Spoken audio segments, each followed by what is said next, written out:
Stegodon as a mount, as I proclaimed it should be, which is good because I had built this whole army that I'm going to paint this weekend around the concept of running a Stega Chief. Right. And I am so excited about this dude. I have the old school, skink chief, Yeah. and nobody's gonna be able to see him, but he's like such a funny little dude with his mohawk. He's adorable, adorable. He's got little abs.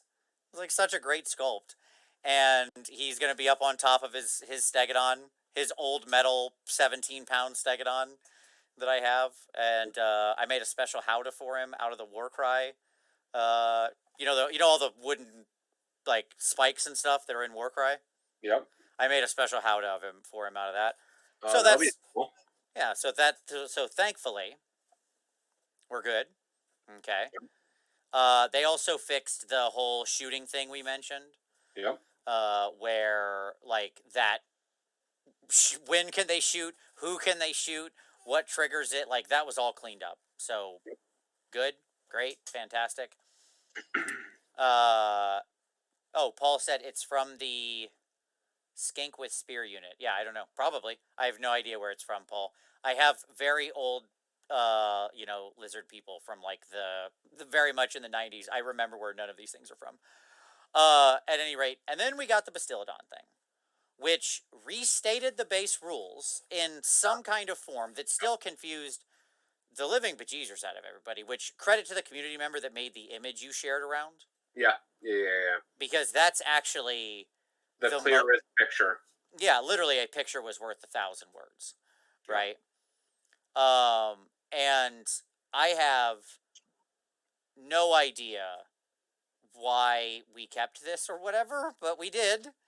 So, like, yes, if you can deal mortal wounds to the Bastillodon, that's fine. You'll melt him down and it's all good. It's not, no part of my complaint, right. And this is where I see people go wrong. This discussion keeps happening, right?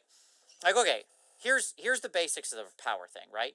If that Bastillodon gets rerolling ones to a save, yep, in any form, yep, which there are multiple avenues toward, then it does take 108 wounds, regardless of rend. It could be rend 1,000,000. It takes 108 wounds to deal the 3 wound on average, to deal the 3 wounds necessary to him to actually make him be able to fail saving throws with any regularity. Yeah, it's pretty wicked terrible. So like, but mortal wounds melt him down. So okay, maybe the answer is that's fine. He is just a monster. He's not like some superhero. He's not a battle line unit that can sit on. He's not Hearthguard Berserkers. Right? I mean, seriously. It's funny that you say that because the reality is, with the Hearthguard, and it makes me laugh. I mean, the reality is that with the Hearthguard, like he's not there. Like that Bastillodon's not even a speed bump. Sure, assuming they have the Mortal Rend build. Yes. Right. Yes. Yeah. If they go for the Rend build instead, it's just whoops. Well, then that Basti can just charge the sight of them, and assuming he has reroll ones, just sit there for a long, long time. Forever. Yeah.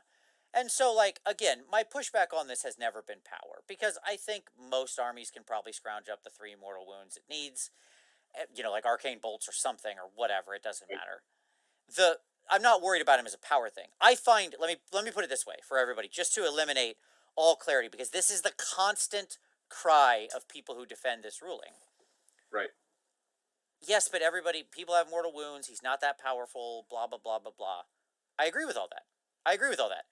I find Hearthguard Berserkers way more egregious and offensive than these guys. The fact that 2 of these things, right, costs more than a 20-pack of Hearthguard Berserkers, okay? Sure. That is not correct. That is an incorrect thing in this game right now. Value-wise, those guys take almost as many wounds to move. It's laser. And are far more valuable. Because damage-wise, they do literally an order of magnitude higher damage. Literally. They will do 10 times as much damage, right, in melee. Yep.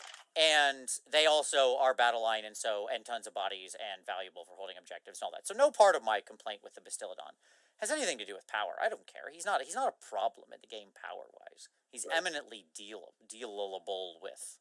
Yeah. My problem is watching everybody react to the FAQ ruling of like, I don't understand this, even when it's clarified.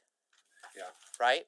Because to explain it is so, so mind-bogglingly weird. Yeah. That's the problem. The problem is not the Bastiladon. He's problemless. He's A plus. Way to go, Basti. You're fine in my book. Keep all your rules, change nothing. What should be changed is the underlying rules that's allowing this nonsense to happen. Right. And the thing I put forward on Twitter that I honestly didn't get a set some people were nice enough to give some answers. None of them moved me or convinced me as to why we would do this. The answer is just remove the penalties, can't take anything below a 1. Right. Yeah. And just allow the numbers to run into the negatives.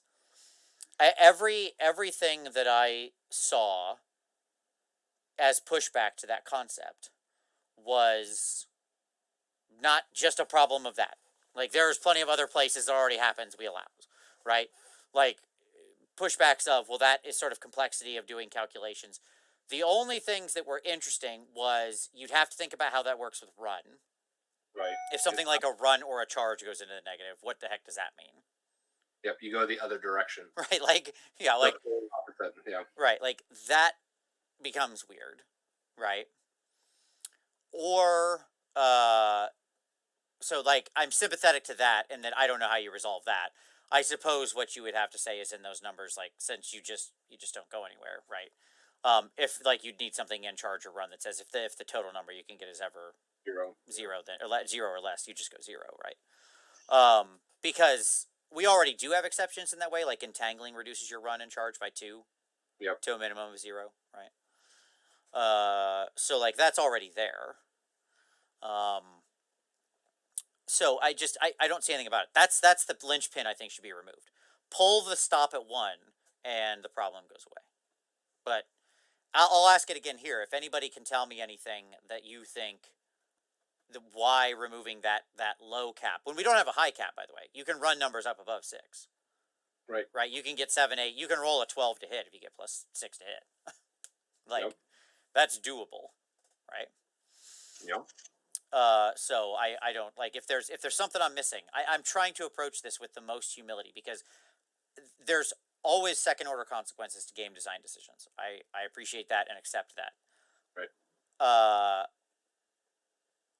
I'm not sure what it would really impact. So there you go.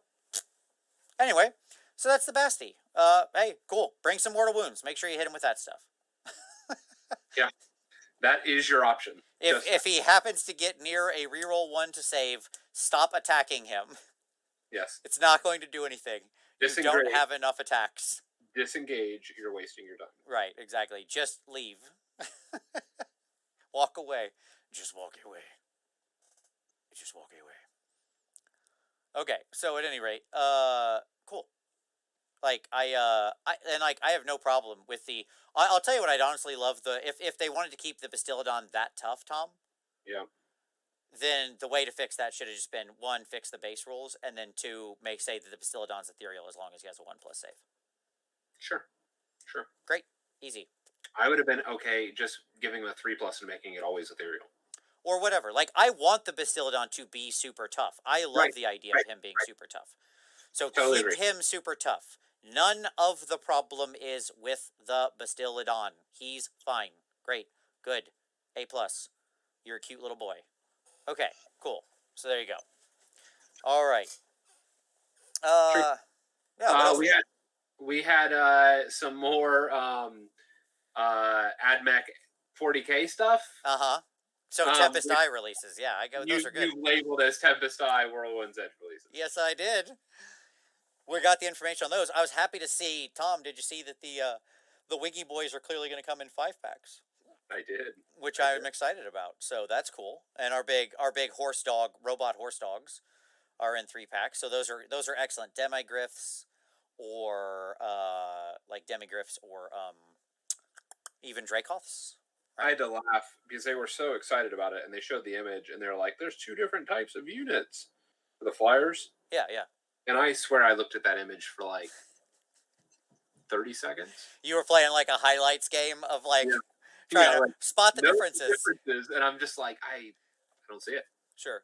Like maybe a different gun in their hand. It is. It's a different weapon. Yes. Yeah, and I was just like, The helmet, no, no, just couldn't spot it. So yeah, Yeah, I understand. I mean, I've got about 2,000 points in my Whirlwind's Edge ready to go. A little more than actually. yep, A lot more than if you count like battalions and stuff like that, which I'm not. yep, I'm just talking raw points. Um, so I'm gonna pause on that army until because I've got plenty of other projects sure. until that AdMech stuff comes out. So that's, but That, I'm super happy with it right now. right. I mean, it's completely like right up your alley. Yeah. Like it's everything that you're going to want to build. Yeah, man. Those Mechanicus dudes are gonna end up being my balloon boys, I think. Yep, Right. My Endrin riggers. yep, So I'll have those if I want to bring those in with one of the boats, which is cool. yep. And I'll use the uh, the robot dogs as my demogryphs. What are you going to use the? What are you going to use the? Oh, and the big ship. Yeah, Yeah, yeah. yeah, that's what I was going to ask. What are you going to use the big ship for? I don't know. I haven't decided yet. Like something certainly. I don't have a. Well, I have like kind of a frigate, but I might use Yeah, it as a frigate. I might do some modifications to it and make it into a Star Drake. yep, It has dragon. It has you know, uh, draconic type wings. So I might yep. put a big flamethrower on the front and stuff, or big snappy jaws or something. I don't know. It'll We'll be see. fun. Yeah, I'll decide when it gets here because I think it's on a. I don't know what size base it's on. I couldn't quite tell Right. from the image. So, but yes, I definitely want to use the airplane too, and modify all of them. By the way, like I'm not going to use any of them straight. I'm going to modify the heck out of all that stuff. Yep. So, yes. Um, Uh, yeah, cool. we had another news item that I want to mention. Yeah. We didn't mention it. You didn't include it in the notes, but I didn't tell you to. So, and I'm going to share an image for us real quick. Okay.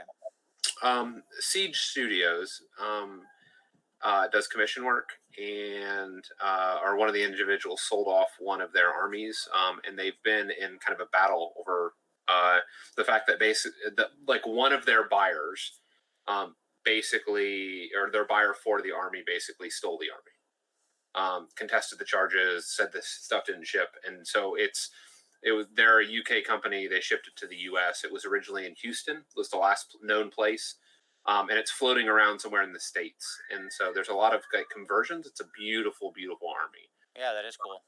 And I'm gonna go through some of the images.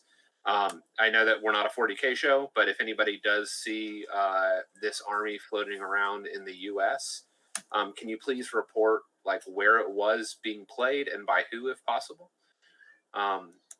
They're just trying to track down, and do kind of their necessary due diligence. Because the purchaser said that the army never arrived, even though it was like signed for by them, and yada yada yada. So Sure. they have a big long post on Facebook about it. And since we have reach, I wanted to raise the awareness of this because like stealing stuff is not cool. And so we No, absolutely. Especially not when artists put a lot of work into this. And Siege Studios is really cool. That's a lot of great people. Amy works for them. Amy Snuggs works for them. There's just a lot of really great people in there. So, yep. So we wanted to, I wanted to do our part to share the info on it. So there's a report that it had been recently spotted in the Cleveland area. So it might be in the Ohio area. Who knows? So yeah. So there's that kind of depressing piece of news today. well, there you go. That's all right. Uh, Internet, do your magic. Let's find yeah. that army. We'll get to the bottom of this. It's very noteworthy because of all the conversions. So yeah. So if you are in the 40K circles, keep an eye out for it. Other pieces of news. Yeah, we could do the theory craft. So it's time. It's time. Ring a ding ding. Tom predicts a thing. So Tom, here we go. Tom obviously like to I think to be fair, the new aesthetic did not land with you and ring with you.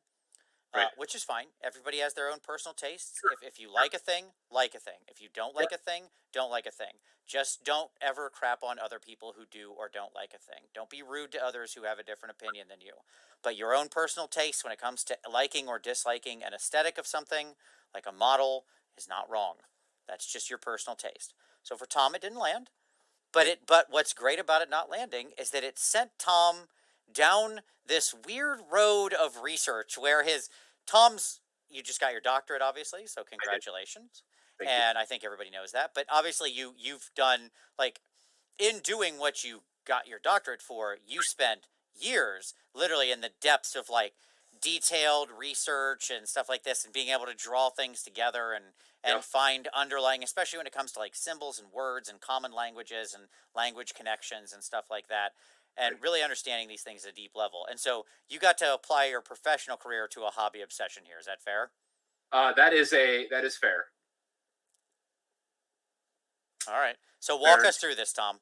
Have you got images? What would you like to I do? do. I do. So I'm gonna start sharing some images. All right. So this started because for myself and for a lot of people, I think the bowl imagery and the hammers and the hats and all that was a very jarring like aesthetic. And so Vince and I like we did a lot of time talking back and forth. He was trying to nail down like what exactly about it is not okay. And so I spent a lot of time like reflecting on the design language, right? And so design language has to do with like what is chosen and why it's chosen and how those pieces are put together.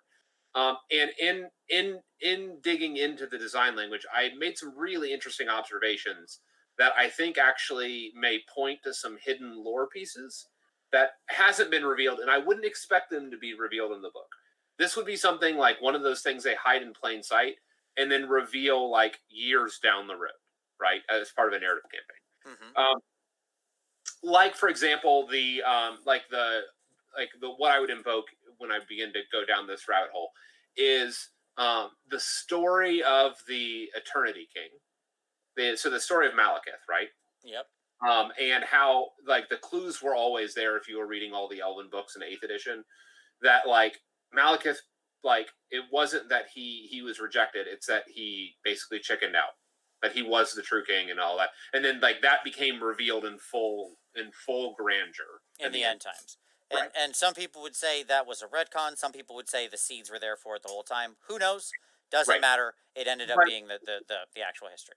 but when you look back through, you can see the crumb trail, right? Mm-hmm. Yep. Through all the lore where it was seeded and it was present there, but nobody had really like assembled the case. And so I'm going to assemble the case for what I think is true Mm-hmm. about the new Lumineth that probably won't be revealed in this book, and it may take years for them to reveal. Okay, here we go. So what it started with was the mountain rune. Mm-hmm. Okay, so the mountain rune is this like much contested. Like so, the mountain rune is associated with the bull, like the big mountain bull. I forget what he's called. The spirit of the mountain, yada yada. Okay. And let me pull up an image of that real quick for us, and then I'll kind of cycle through some other images. Mm-hmm. Okay, here we go. So we have this image, and here's the image of the rune. And it struck me as I was staring at this rune that I was like, I could swear I've done that before, right? I've seen this before. But so then when I went back to like, like as in during a hobby time, so I'm like staring at this rune and staring at this rune and staring at this rune. And that's And from the chest of the new yes, it's on the staff. Alarith rock monster. Yes. It's on the staff. It's on Teclis's belt as one of the four like. Mm-hmm. Yep, because it's one of the four Yep. elements. Yes. Elements, right? And I was like, and it dawned on me that like this doesn't feel elven, right? It doesn't have any of the hallmarks of the elven runes. Let me show you. All the elven runes have like squigglies, right? Like there's a lot of like flowy like marks to the design language of elven runes. And actually the other 3 runes on Teclis's belt all have this design language. Sure.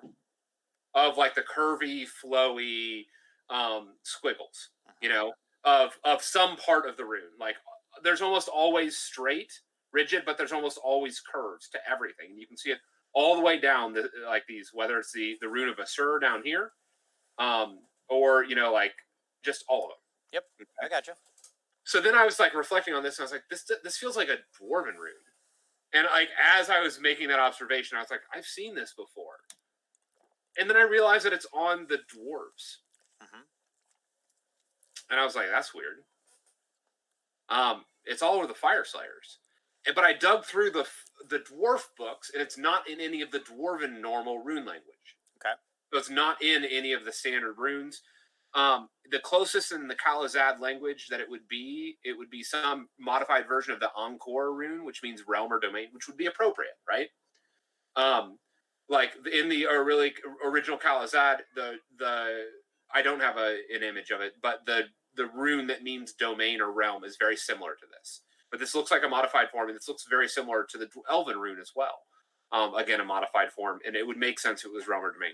Um, but then I began thinking about um, like all the disparate elements Mm-hmm. that we have that we're looking at, which involve um, uh, like the runes. We have hammers. We have big hats.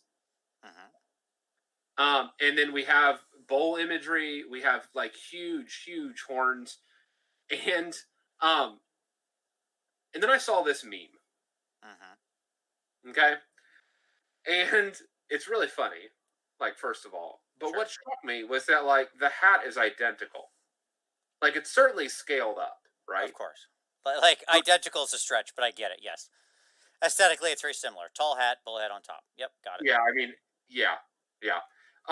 And obviously, it made me laugh because there's some truth to what is being echoed here, Mm-hmm. right? Um, and so like it sent me down a rabbit trail into Tamerkan, digging through their rune language, Okay. right? And in their official page, it wasn't there, but in one of the art pieces, and again, I don't have the art piece. I posted up on the Facebook group. In one of the art Do you pieces, have a like, different image you can shift to so we're not sitting here looking at this? okay, yeah, um, Thank you. we'll jump back here. So I think it's funny. Sorry. Uh, I know you don't want to get your ratings messed up. Whatever. Nobody said anything. So um, where were we at? So in the Turmerkin book, like in one of the images of a forge, you can actually see the makings of the same rune on the forge Mm-hmm. of this mountain realm rune. Yes, it's Uh, actually on one of the Chaos Dwarf forges in it's in the one of the Tamerkan on the book. one of the like the anvil Mm-hmm. of the Chaos book. So it's not in any of the rune lists that's ever been published, but it's present on some of the other Chaos Dwarf iconography. Mm-hmm. And I thought that was really interesting because the Chaos Dwarf iconography, like Chaos Dwarf stuff, shows up in Fire Slayer stuff, like the rune master guy. His beard, like, has been very classically described as like Chaos Dwarfy. Mm-hmm. Yep. Sure. Absolutely. And then I got to thinking about it, and I'm like, you know, man, yes, the hat thing's funny, and all the other imagery and the bowls. And then I was like, but like it doesn't have any of the other distinct elements. Yeah, like, yes, we have a big bowl monstrosity, but it's not like we have any Lamasu, right? Um, like because this is a Lamasu, the classic Lamasu, right? Right. Sure. Well, when you look at Lamasu, they're celestial beings bearing human heads, bulls' bodies, sometimes with horns, ears of the bull, and wings. Mm-hmm. Okay. And then we have Teclis. Sure. And originally I was like, yeah, this is like a sphinx. And that's what we kind of talked about it, but it's not. Uh, Historically, sphinxes didn't have wings, and they certainly didn't have horns, ever. Okay. Lamasu's, on the other hand, did. Okay. Arguably, this is a beardless Lamasu. Sure. And so then Which I one began might to think, argue that the Mesopotamian Lamasu had the beard because that was in fashion right, at the time. right, that's like culturally appropriate. Mm-hmm. Elves don't have beards, folks. Sure. So their Lamasu would be beardless. Okay. Their Got it. Lamasu would be beardless.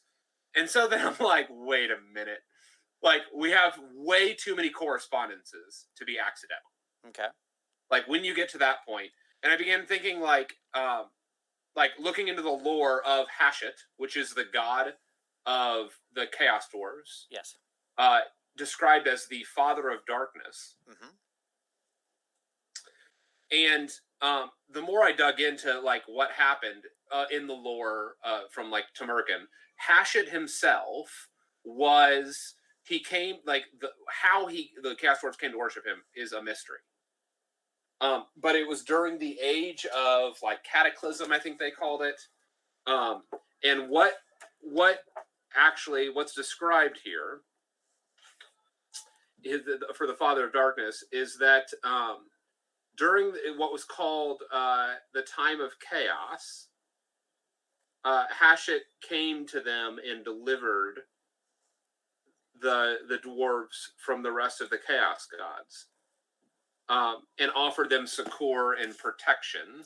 Okay. Um, uh, and what we learned in the lore video on Saturday was that the elves basically, they like during the age of chaos, they did messed up a bunch of stuff. Chaos invaded, and they went to make amends with. They ruined their realm. They ruined Haish with their own magic. That's They why. ruined Aish with their own magic, but it was like in the midst of the age of chaos. Yep. And they sought to like make amends with the realm personified, and um, and they began like submitting to the realm and submitting to those disciplines and stuff like that. Mhm. Anyways, I think they made a mistake. Okay. I don't think that I don't think that what they communicated with, I don't think is the plane per se. I think it's Hashut. Sure. So your argument here is when you look at the iconography, the runes in play, everything like this, what it's pointing to is this Chaos Dwarf iconography, this Hashut type iconography, and we know from what Phil Kelly said in the talk Yep. that they supplicate themselves to the realm itself, right? And that Yes. takes the form of the four elements. Right. And so your argument is either all or at the very, and he said that the mountains themselves are sentient, right? That Right. Right. these big mountain Yep. spirits are sentient things, Yep. Yep. and they test the Lumineth often violently, Yep. right? Yep. And if they pass, then they bestow upon them boons. Right. But Right. still on the spoons. And so, interestingly enough, here's another piece of this I hadn't mentioned. I'm still trying to track down in what lore book this was said, but some people contest that Hashut isn't a chaos god itself, Mm-hmm. but rather a spirit, like a demonic or greater demon or spirit of a volcano. Well, what's interesting about that theory, so just Yep. I'll bolster your case here in some way, right? Sure. Is that in general, like, so I'll say two things, pro and against, because obviously this is all for it. Sure. The Sure. elves have a history of doing psychotic, dangerous, deadly things to prove themselves, Sure. right?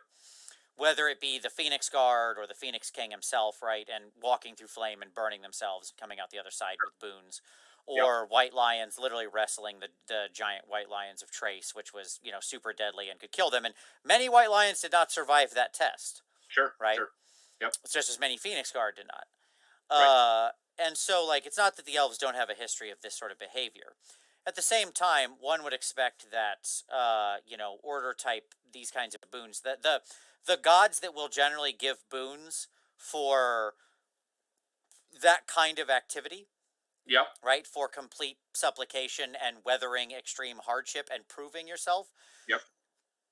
is the chaos gods, right? That is their MO.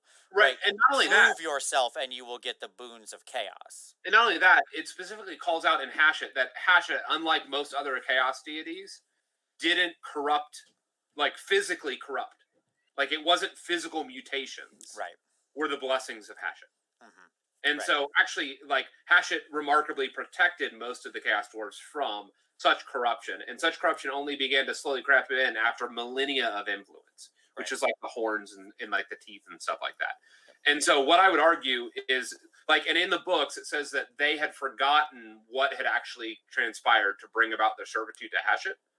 And so, I am arguing that like the old world chaos dwarves are millennia down this road that the elves have only started a millennia or two ago. Sure. So that you have like Hashut or some minor chaos gods like this or something like that, some malevolent force Yes. that is using the same tricks here and is basically rebuilding the elves. And so what now, here's what I'll say. Right. Obviously, well, can I put pointing out something else too? Go ahead. When you go into the lore of the Warcry warbands, you'll notice that they don't worship gods; they worship concepts. Yeah, sure. Like deceit, trickery, or all those things, and that it's behind those other things that are being worshipped. Do the actual chaos gods lie? Yes. Right. Only the upper level chaos people who've really like gone down the road a long way actually know and call the true chaos gods by name, right? Right. And what I would argue is that I think that this is like one of those, that's maybe what's going on here, and that we would probably only find out years down the road. So I'll say two things about this. One, I think this is, a lot of what the big C, what we call coincidence, right? And just repetitive design languages, right? Like Okay. to apply Occam's razor, okay? Yes. The simplest answer here is there's a limited number of assets they have. And by the way, the mountain rune is just like the Masonic symbol, right? Yep. And so, they just reuse that Right. because that's an art asset they have and it means this thing, the mountain, and the mountain figured into this, so they just kept reusing it, right?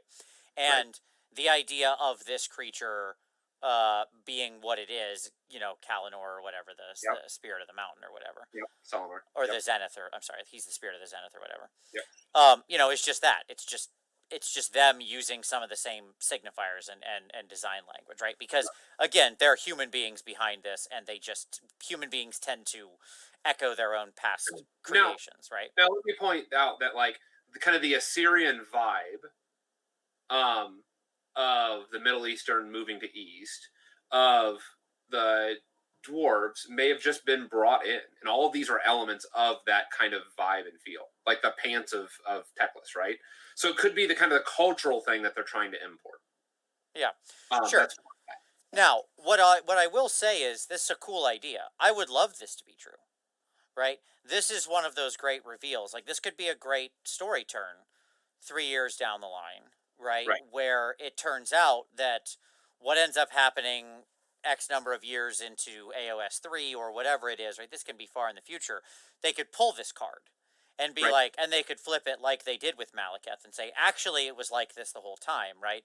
As right, the elves suddenly realize or 5 years from now, or some great time when they want to publish a new version of this book, right? right. And the elves realize that they've actually been worshiping and empowering a minor chaos deity the whole time, and then this gives them like a card to pull on. So it could Right. be that somewhere in like deep buried in Phil Kelly's notes Is a sticky note. is It's a like sticky note, yeah, that just says like, yeah, maybe I do this someday, Yeah, right? yeah, Like yep. the easy explanation here for this is not that they have like a master plan to go this Sure. way because Oh I no, no, be, no. This is the breadcrumb trail that's been left that maybe or maybe not, and it could just be a random set of breadcrumbs, or there could actually be a pattern and a path. well, sure. And my argument is the smart way to write lore like this Yeah, is to do the J.K. Rowling thing, right? Where you just sure. you throw out a bunch of random Right. stuff. And then you pick what you want at the end and go, ta-da! It's all Ta-da! And everybody's like, "Wow, you're such a genius. You had this all plotted out." It's like, "No, I just threw out 50 threads and then went back and pulled on 6 of them." right, Right? right, And you right. you forgot about the other 44 I didn't use, right? Yep, yep, And so if you put enough of this little stuff around, right, then right. it gives you room to play later. Because I doubt that like I'm sure that Phil Kelly has some kind of notebook full of like here's some cool stuff we could do in the future. Right? Like Right, I'm right. willing to bet that exists either on a whiteboard or in one of his notebooks, right? Yeah, Where he totally. said, "Here's some cool stuff we could do with AOS and the Mortal Realms, where these things could go."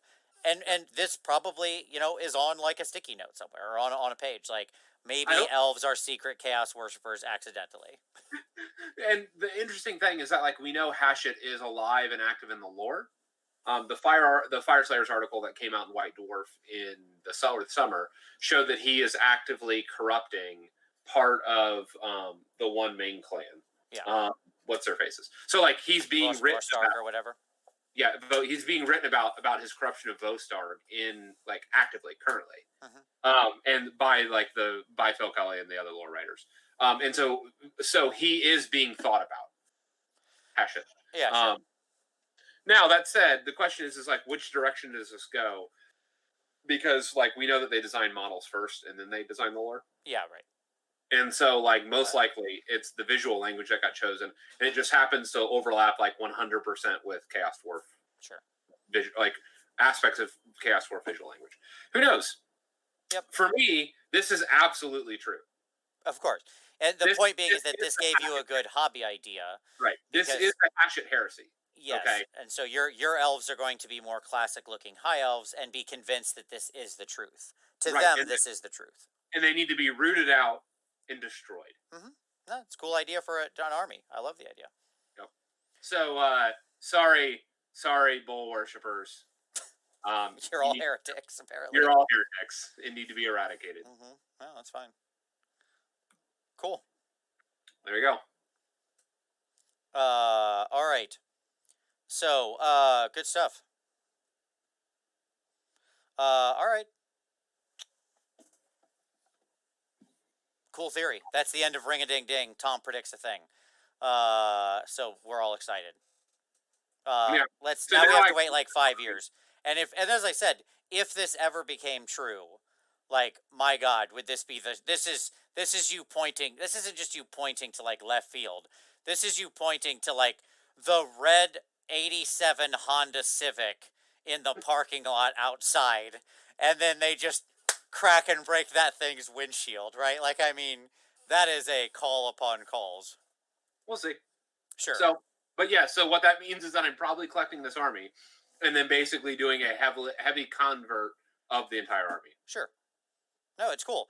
Look, if it gives you a good idea Yeah. for if it It gives gives you me a, an idea, right? yeah, Of like the narrative in the story. And so what I'm likely going to do now is do an entire Cities of Sigmar slash Lumineth converted army with all shared themes, right? Much like I did my dwarves. And it's a culture and a group that is preserved, like a group that's preserved their culture. yep, With a bunch of like counts as city models, and then also the Lumineth. yeah. So yeah, cool. There you go. Good stuff. Yeah, I'm excited. Uh, no, Martin. Martin. Let me just clarify something. Tom is speaking narratively.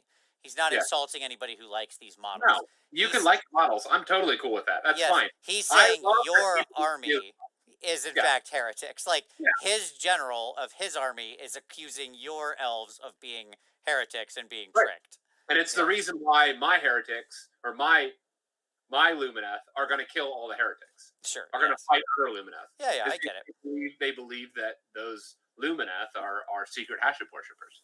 Yeah, Hmm. I'm not disparaging any player. Correct. Okay, you can collect what you collect and like what you like. That's fine.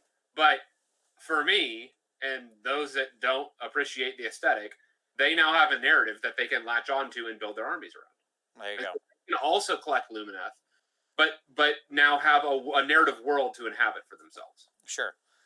All right. Cool. So let's do some pick of the week. Tom, what would you like to share with everybody, buddy?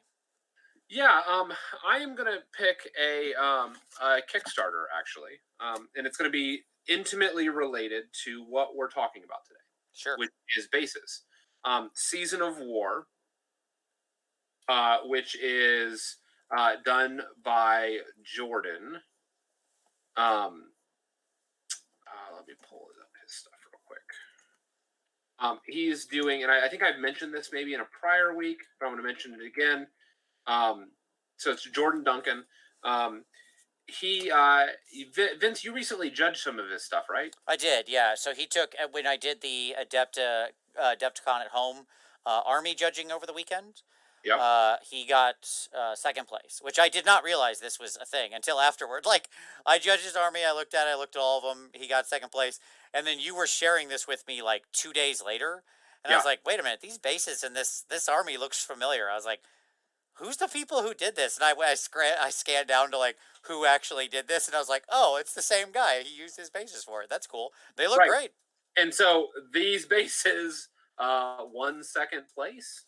Um, It's a the little more than that. His paint job won second his paint place. job was stellar. But so these are their base toppers. And so for those that haven't used base toppers before, they're not pre-molded bases, right? But they're going to go on top of your normal like black GW bases. They'll glue right on. Yep. And they're like pre-sculpted